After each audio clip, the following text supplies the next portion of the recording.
Anne-Elisabeth Lemoine a ouvert son émission C'est à vous sur France 5 ce lundi 6 février avec une annonce inhabituelle. L'un de ses invités lui a fait faux bond.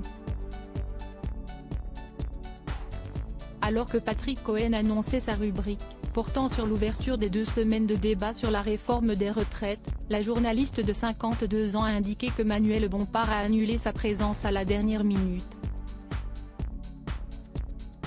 Les débats ont commencé dans une ambiance enflammée, électrique à l'Assemblée, et ont donc pris du retard, a-t-elle expliqué. Résultat, notre invité, le coordinateur de la France Insoumise, Manuel Bompard, qui devait être là sur ce plateau, a dû annuler sa venue.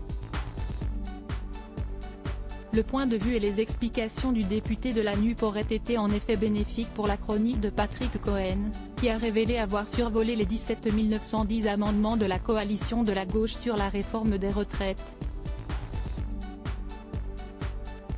On le regrette, ce qu'on avait beaucoup de questions à lui poser.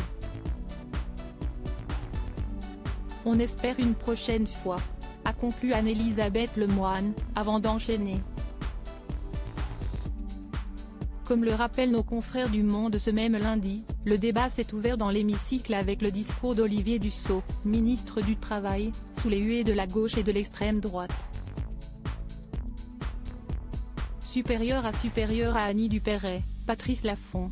Ces stars qui ont révélé le montant de leur retraite. Manuel Bompard ne fait pas l'unanimité chez LFI. S'il était invité en premier lieu pour livrer son point de vue sur l'actualité et les retraites, les équipes d'Anne-Elisabeth Lemoine avaient peut-être prévu d'interroger Manuel Bompard sur sa proximité avec Jean-Luc Mélenchon.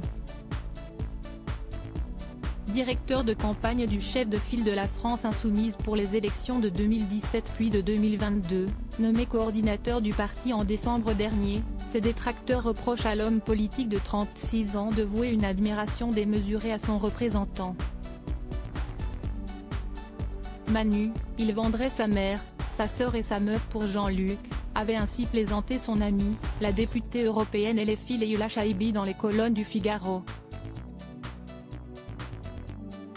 Bompard a adopté toutes les opinions et toutes les détestations de Jean-Luc Mélenchon, pointait un proche de Jean-Luc Mélenchon dans le Canard enchaîné en décembre dernier. Crédit photo, capture d'écran France 5.